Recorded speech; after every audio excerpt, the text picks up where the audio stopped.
దేవుడు నిన్ను ఆపలేదు, అయితే నేను సిద్ధపరుస్తున్నాడు. గలతీయులకు రాసిన పత్రిక 6:9 దేవుని వాక్యం ఈ విధంగా సెలవిస్తూ ఉంది, మనము మేలు చేయుట యందు విసుకకు యుందుము, ఒకవేళ మేలు చేసితేమేమి తగిన కాలమందు పంట కోతుము. చూడండి ప్రియమైన దేవుడు, ఒక చిన్న ప్రశ్న ముందు పెడతాను, ఇష్టపడుతున్నా. విత్తనం ఎప్పుడు చనిపోతుందండి? మట్టిలో పాతిపెట్టినప్పుడా? కాదు, అది చనిపోలేదు, కానీ అది కనిపించకుండా అది ఎదుగుతా ఉన్నట్టుగా మనం చూస్తున్నాం. మన కళ్ళకు అది ముగింపుగా కనపడవచ్చు, అయితే దేవునికి అది ప్రారంభం. ఈరోజు అనేక మంది ఇలాగంటున్నారు, నా ప్రార్థన మట్టిలో పాతిపెట్టబడ్డాయి, నా కలలు ముగించబడ్డాయి, కానీ దేవుడు చెప్తున్నాడు, నేను మిమ్మల్ని పాతి పెట్టబడలేదు, కానీ నేను నిన్ను నాలో నాటబడ్డావనే ఒక మాటను ఈరోజు ఆయన నాకు గుర్తు చేస్తా ఉన్నాడు. గమనించండి, విత్తనం ఫలించాలంటే ఖచ్చితంగా అది మట్టిలో ఏం చేయాలి? ఒంటరిగా ఉండాలి, చీకటిలో ఉండాలి, అది పగిలిపోవాలి. పగలకుండగా విరగకుండా విత్తనం ఎప్పటికీ కూడా పంటనివ్వడానికి సాధ్యం లేదండి.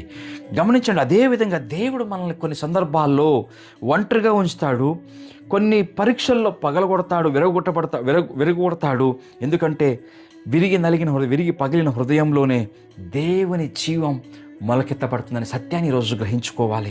ప్రేమ దేవుడా, బహుశా ఈరోజు నీ కన్నీళ్లను ఎవరు చూడకపోవచ్చు, నీ ప్రార్థనలకు జవాబు రాకుండవచ్చు, అయితే నీ సేవకు గుర్తింపు లేకపోవచ్చు, కానీ ఒక్క విషయం గుర్తుపెట్టుకో, ఈరోజు మట్టిలో ఉన్న విత్తనం అది శబ్దం చేయదండి, కానీ ఒకరోజు అదే ఒక శ్రేష్టమైన పంటగా మారబడుతుంది. ప్రియమైన దేవుళ్ళారా, ఈరోజు నిశ్శబ్దంగా ఉన్న నీ విశ్వాసం రేపు 1000 మందికి సాక్ష్యంగా మార్చబడుతుందండి. గమనించండి, అదే మాట అంటున్నాడు కదా గలతీ 6:9, విసుగు చెందవద్దు, అలసిపోవద్దు. ఈరోజు విసుగు చెందవద్దు నువ్వు. గమనించినట్లయితే, ఎందుకంటే విత్తనం పంటను చూడదు, కానీ రైతు దాన్ని చూస్తాడు.